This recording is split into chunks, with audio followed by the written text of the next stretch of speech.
స్వామి, నా భర్తకి మంచి ఉద్యోగం వచ్చేలా చూడు.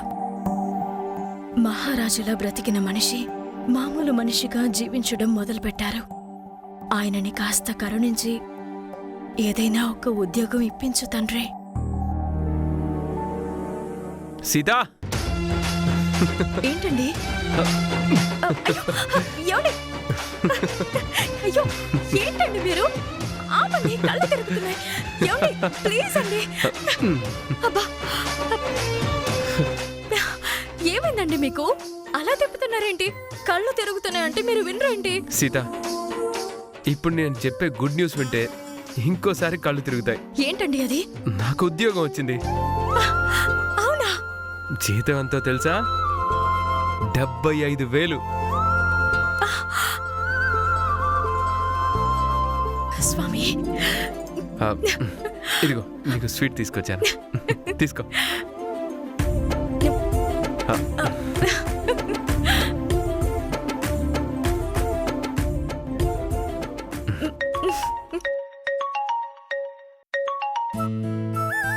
హలో హలో రామ్ గారు, చెప్పండి సార్. అది మీకు ఎలా చెప్పాలో తెలియట్లేదు. ఏమైంది సార్? అది మీకు జాబ్ ఇవ్వలేకపోతున్నాం రామ్ గారు. సారీ అండి. ఎందుకు ఎందుకు సార్, ఎందుకు అలా అంటున్నారు? ఎందుకు ఏంటి అని అడగండి సార్, నేను చెప్పలేను. మీకు జాబ్ ఆశ చూపించి ఇవ్వలేకపోయినందుకు నన్ను క్షమించండి. ఉంటాను సార్. ఏమైందండి? సీత, నా జాబ్ పోయింది సీత. అదేంటండి, ఉద్యోగంలో మీరింకా చేరనలేదు, అప్పుడే ఎలా పోయింది? దానికి కారణం నేనే.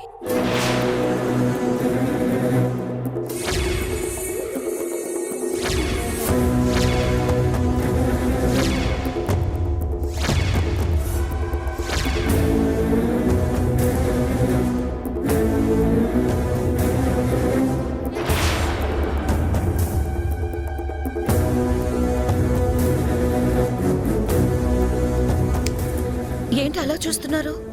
నువ్వు జాబ్ అడిగి వెళ్ళగానే నేను ఆఫీస్కి ఫోన్ చేశాను.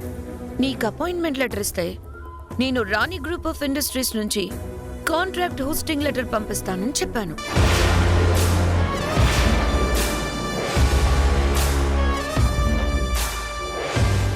ఓ, స్వీట్ తెచ్చావా?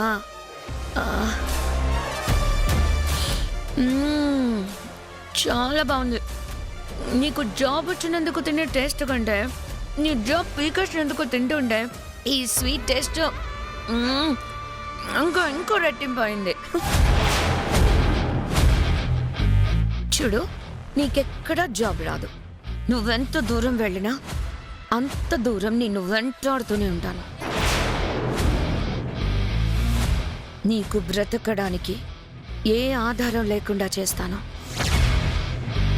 చివరికి నువ్వు అడుక్కు తినేలా చేస్తాను.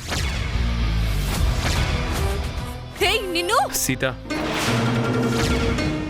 ఆగు, తొందరపడకు. అది కాదండి, మీ గురించి ఎలా మాట్లాడుతుందో చూడండి. ఛీ, అసలు ఇలాంటి వాళ్ళని. సీత, వ్యక్తిత్వం లేని మనుషులకి మనం ఎప్పుడూ దూరంగానే ఉండాలి. బురద మీద రాయి వెయ్యాలి అనుకోకూడదు. కొందరు మనుషులు కూడా అంతే సీత. ఇదిగో ఇదే, ఈ పొగరే నాకు నచ్చనిది. నీ జీవితం నాశనం అయిపోతున్నా నీలో ఇంకా పొగరు తగ్గలేదు. ఇంకా ఇంకా దింపుతాను. నువ్వెలా సర్వైవల్ అవుతావో అది చూస్తాను. నీ కళ్ళల్లో పొగరు చల్లారిపోయి కన్నీళ్లతో నా ముందు నిలబడేలా చేస్తాను.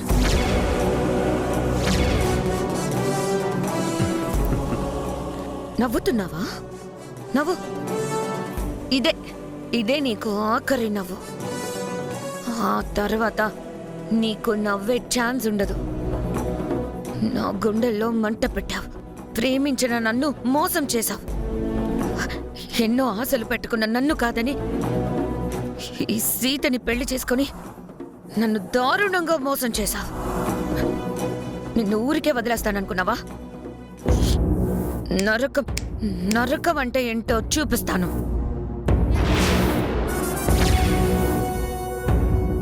అలాగే నీకు చేతనైంది చెయ్యి, కానీ నాదో సలహా. నువ్వు పెళ్ళైన ఆడపిల్లవి.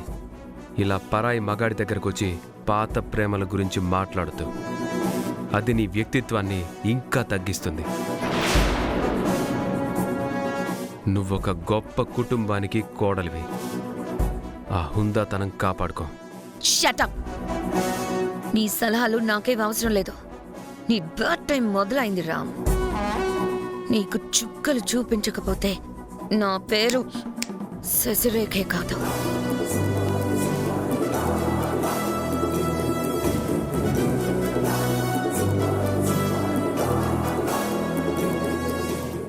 ఏంటండి తను అలా మాట్లాడుతుందేంటి? తను కోరుకుందనే కదా నా మీద నిందలు వేసినా నేను భరించి తలంచుకుని బయటకొచ్చాము. ఆ ఇంటిని, కంపెనీని అన్నీ వాళ్ళకప్పగించి మనం ఇక్కడికి వచ్చేసినా ఇంకా వాళ్ళ కళ్ళ మంటలు చల్లారలేదా? ఎందుకిలా వేధిస్తుంది? తను కోరుకుంది కంపెనీ మీద అధికారం, ఇంటి మీద పెత్తనమో కాసీత ఈ రామ్ పతనం. ఒక ఆడపిల్ల మనసుకి గాయమైతే ఎంత ప్రళయాన్ని సృష్టిస్తుందో శశిని చూస్తేనే అర్థమవుతుంది. ఇప్పుడు తనకి ఏం చెప్పినా అర్థం కాదు. కోపం అనేది నిప్పు లాంటిది. అది చిన్నగా ఉంటేనే అదుపులో ఉంటుంది. దావానలంలా మారి తగలబడ్డం మొదలు పెడితే మనం దాన్ని ఆపలేం. పూర్తిగా కాలి బూడిదయ్యేంత వరకు మనం ఆగాల్సిందే. కానీ తను బూడిద చేయాలని చూస్తుంది మనల్నండి. మీరే విన్నారు కదా, ఎక్కడా జాబ్ లేకుండా చేస్తుందంట. సీత, మన దేశ జనాభా 150 కోట్లు. అందరూ తను చెప్పినట్లే చేస్తారా ఏంటి? చూడు సీత, లోకం చాలా పెద్దది. ఎక్కడో ఒక చోట ఏదో ఒక అవకాశం నాకు దొరకకుండా పోదు. నువ్వేం భయపడకు.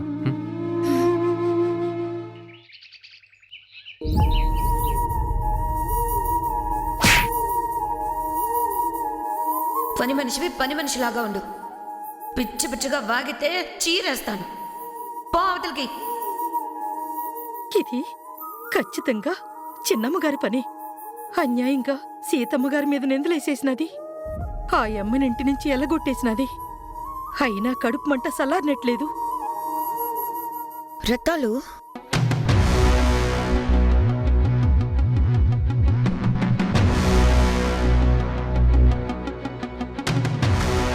అదేటి తల్లి, మీరిక్కడికొచ్చేసినారేటి? నా తాను నగలు నక్లెస్లు ఉన్నాయా లేదా అని చూడ్డానికి వచ్చినారా? చూసుకోండి, మొత్తం అంతా చూసుకోండి. రత్తాలు, ఆ నగలు నువ్వు తీయలేదు, ఆ సీత తీయలేదు. మీ ఇద్దరికి సంబంధమే లేదు. ఇప్పుడు ఒప్పుకున్నారు. ఆ నగలు తీసింది తమరేనని. ఆ పొద్దు చెప్పినాను కదేటి? నా మాటే నిజమైనది చూసినారా? ఈ మొక్క చెప్పినందుకే నన్ను పట్టుకుని కొట్టినారు. ఇప్పుడెందుకు ఒప్పుకుంటున్నారు? ఎందుకంటే నీకు మంచి చేద్దామని. రత్తాలు, నాకు మంచి చేస్తారా తమరు? ఏటి మంచి? ఆ నగలు కొట్టేసిన కేసులో నువ్వు జైలుకి పోకుండా ఉండాలంటే వెంటనే ఇక్కడి నుంచి బయటకు వెళ్ళిపో. ఏటి అలాగంటారేటమ్మా? నేనెందుకు జైలుకు పోతాను? ఎందుకంటే ఆ నగలు కాజేసింది నువ్వేనని నీ మీద కేసు పెడతాను కాబట్టి.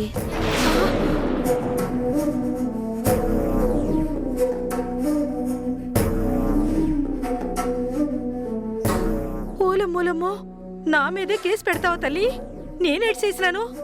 నన్ను ఒగ్గేయి తల్లి, నాకేటి తెలవదు. మీ కాళ్ళు పట్టుకుంటానమ్మా, ఒగ్గేయండమ్మా. నేను చెప్పేది కూడా అదే రత్తాలు. నీకేం తెలీదు కాబట్టి నువ్వు ఇక్కడి నుంచి వెళ్ళిపో. చెంప పగిలిన తర్వాత అవమానంతో వెళ్ళిపోతావు అనుకున్నా, వెళ్ళలేదు. అందుకే చెప్పిపోదామని వచ్చాను. నీ అంతట నువ్వే పిట్ట బెడ సర్దుకొని వెళ్తే మీ ఇంటికి వెళ్తావు, లేదంటే నువ్వు జైలుకు పోతావు. ఏది కావాలో నువ్వే నిర్ణయించుకో.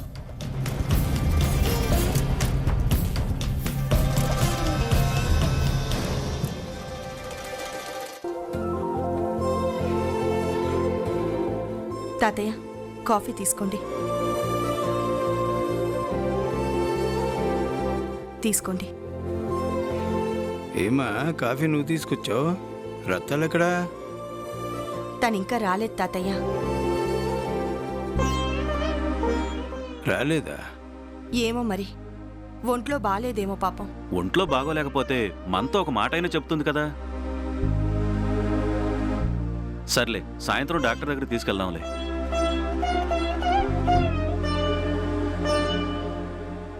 అమ్మగారు,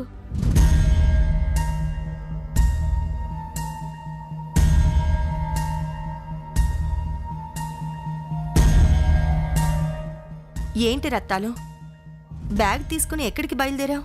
నువ్వు పనిలోకి రాకపోతే ఒంట్లో బాలేదేమో అనుకుంటున్నావు. నిన్ను చూస్తే ఎక్కడికో ప్రయాణం అయ్యావు. అవునమ్మగారు, నేను వెళ్ళిపోతానమ్మగారు.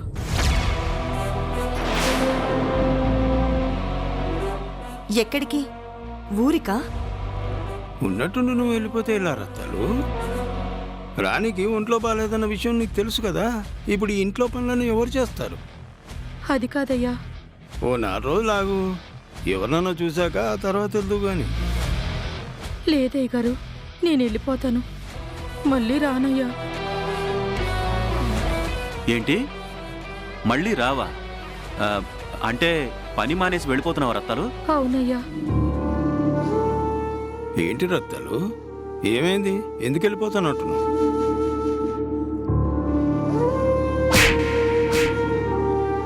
రత్తాలు, నేను శశి కొట్టిందని వెళ్ళిపోతున్నావా? నేను శశితో మాట్లాడతాను. ఇంకెప్పుడు నీ జోలికి రాదు, నేను చూసుకుంటాను. వద్దమ్మగారు, నేను ఏడుండలేను. ఆ అమ్మగారు చేసే పనులు అనే మాటలు పట్టడం నా వల్ల కాదమ్మగారు. దానికంటే ఏ గుడికాడో కూసుని అడుక్కోవటం మంచిది కాదేటి. ఏంటి రత్తాలు, నువ్వు ఎప్పటి నుంచి ఇంట్లో పని చేస్తున్నావు? నువ్వు ఇంట్లో మా మనిషిలాగా కలిసిపోయావు. ఏదో ఆవేశంలో ఆ పిల్ల ఏదో అనిందని నువ్వు ఇప్పుడు వెళ్ళిపోతానంటే ఎలా చెప్పు? రాణి మాట్లాడతానంటుంది కదా. ఎవరు మాట్లాడినా ఆ అమ్మగారు మారిపోయారు బాబు. ఏ పాపం తెలియని సీతమ్మ గారిని, రాంబాబు గారిని అవమానించి పంపినారు. నాదేటున్నది. నన్ను క్షమించండమ్మా. ఇదిగోండమ్మా, నా కోకలు రైకులు మాత్రమే పట్టుకెళ్తున్నాను. కావాలంటే చూసుకోండమ్మా.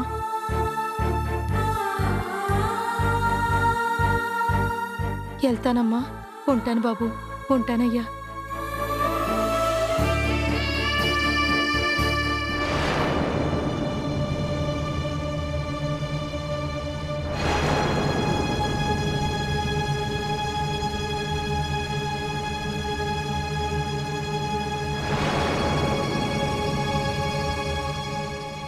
చూసావమ్మా, నీ తొందరపాటు వల్ల ఏం జరిగిందో?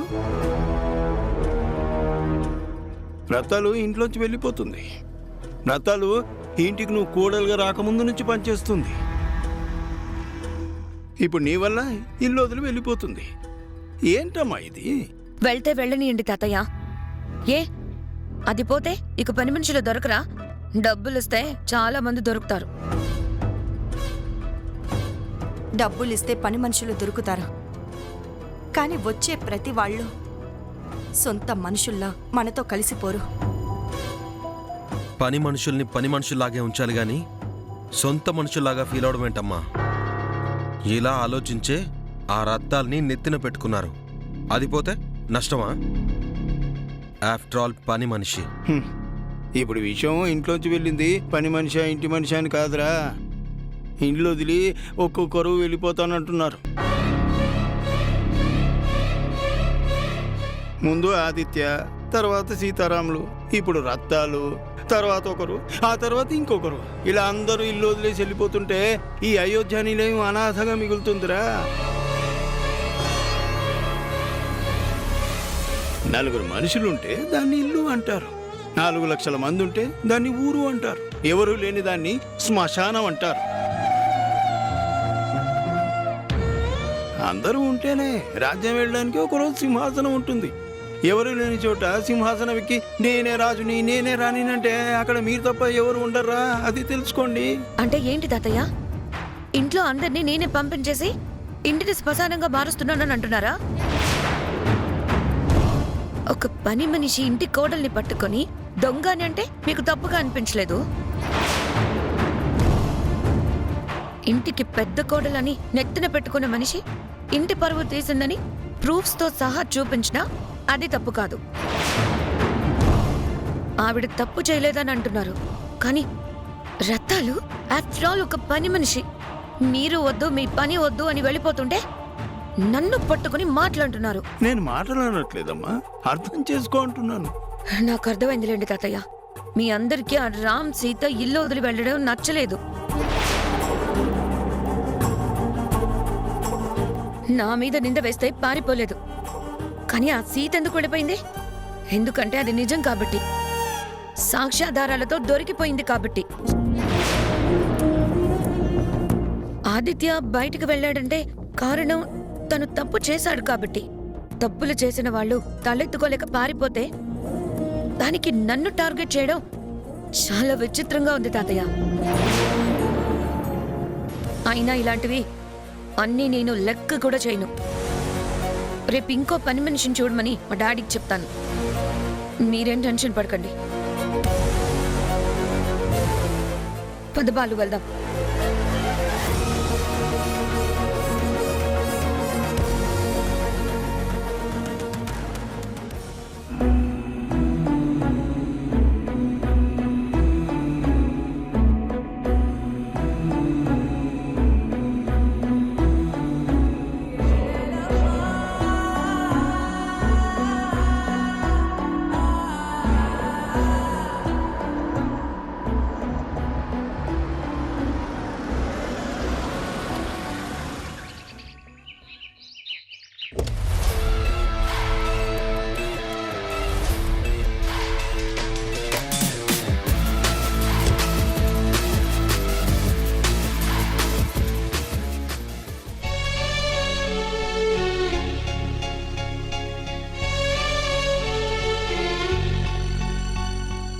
ఎక్కడి నుంచి వస్తున్నావు? కిరాణా షాప్ నుంచి కూరగాయలు సామాన్లు ఇంటికి తీసుకెళ్తున్నాను అన్నయ్య. ఏ ఆటోలోనో క్యాబ్లోనో తీసుకెళ్ళొచ్చు కదా, ఇలా ఎండలో మోసుకెళ్ళడం దేనికి? వీళ్ళ అత్తమామలు నడుచుకుంటూ మోసుకొని తీసుకొని రమ్మని చెప్పుంటారు. ఇలాంటి పరిస్థితి వస్తుందనే ఆ రోజు ఆ సంబంధం చేసుకోవద్దు అని చెప్పాను. నా మాట వినలేదు. రామ్ సీత మాట విని ఇదిగో ఇప్పుడు ఇలా కష్టాలు పడుతున్నావు. అదే నా మాట వినుంటే అసలు ఇలా ఉండేదనవా? మంచి చెప్తే ఎవరు వింటారు బాలు? ఒక్క అమూల్య మాత్రమేనా? మీ అమ్మగారు, నాన్నగారు, తాతయ్య గారు, ఆదిత్య అందరూ ఆ రామ్ని సీతని దేవుళ్లలాగే నెత్తిన పెట్టుకుని చూసుకున్నారు. కానీ చివరికేమైంది? సర్లే పద, కారెక్కు, ఇంటి దగ్గర డ్రాప్ చేస్తాను. వద్దన్నయ్య, పర్వాలేదు, నాకిది అలవాటేలే, నేను వెళ్తాను. ఎందుకు బాలు బ్రతిమలాడతావు? నువ్వు నా చెల్లెలని ఎంత ప్రేమ చూపించినా తను మాత్రం ఆ సీత మీద రామ్ మీదనే ప్రేమ అభిమానం చూపిస్తుంది. పూర్తిగా మునిగిపోయినా కూడా ఇంకా వాళ్లనే నమ్ముతుంది. చూడొదినా, నేను ఎవ్వరినీ నమ్మలేదు, ఎవ్వరినీ నమ్మి మోసపోలేదు. నేను చందుని పెళ్లి చేసుకోవడం అనేది కేవలం నా నిర్ణయం. అందులో ఎవరి బలవంతమూ లేదు, ఎవరి ప్రోత్సాహమూ లేదు. సీత వదిన రామన్నయ్యల గురించి మాత్రం నా దగ్గర ఎప్పుడు తక్కువ చేసి మాట్లాడుకో. ఎందుకంటే వాళ్ళు ఎవ్వరిని మోసం చెయ్యరు, ఎవరికి అన్యాయం చెయ్యరు. ఆ మాటకొస్తే ఇప్పుడు మీరు తిరిగే కారు, ఆ ఫ్యాక్టరీ, ఇల్లు, డబ్బు, హోదా అన్నీ రామన్నయ్య కష్టం. నోర్మోయ్, అవన్నీ వాడే సంపాదించాడని ఆ రామే చెప్పాడా? వాణ్ణి వెనకేసుకుని వస్తున్నావు? తప్పన్నయ్య, నీకంటే వయసులో పెద్దవాడు మనకు అన్నయ్య. తనని పట్టుకుని అలా నోరు జారి మాట్లాడడం తప్పు. విన్నావుగా బాలు, ఏదో చెల్లి కదా కష్టపడుతుందని కాదు అని పలకరిస్తే నీకే అలా నీతులు చెప్తుందో. అందుకే ఎవరి కర్మకు వాళ్ళని వదిలేయాలి. పద వెళ్దాం. వెళ్ళన్నయ్యా. కానీ ఒక్కటి మాత్రం గుర్తుపెట్టుకో, ఎవరి వల్ల మోసపోయారో, ఎవరి వల్ల నాకు ఈ పరిస్థితి వచ్చిందో ఈ రోజు కాకపోతే ఇంకో రోజైనా ఖచ్చితంగా తెలుస్తుంది. ఎందుకంటే అబద్ధాలు ఎక్కువ రోజులు దాగవు కదా. నిజం తెలిసిన రోజు మాత్రం తప్పు చేసిన వాళ్ళని వదిలిపెట్టుకో. ఆ రోజు కూడా ఇలాగే కళ్ళుండి గుడ్డివాళ్ల మారకు.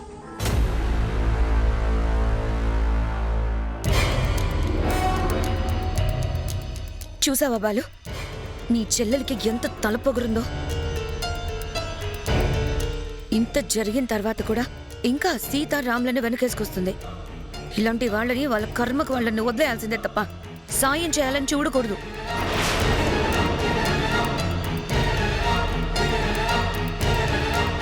నువ్వు మళ్ళీ ఇక్కడికి ఎందుకు వచ్చావు? ఇక్కడ నీకేం పని? ఎక్స్పీరియన్స్ సర్టిఫికేట్ కోసం వచ్చాను. సర్టిఫికెట్ ఇవ్వడం కుదరదు. ఈ కంపెనీకి నీకు ఏ విధమైన కనెక్షనే లేదు. ఉంది. ఇప్పుడు నీకు సర్టిఫికెట్ ఇవ్వాలి అంటే ఆయనే సంతకం పెట్టాలి. అది కుదరదు. మర్యాదగా వచ్చిన దారినే వెళ్ళిపో. ఇదేమీ నాకు ఫ్రీగా ఇవ్వడం లేదు. మీరిచ్చేదాకా నేను కదలను. దారా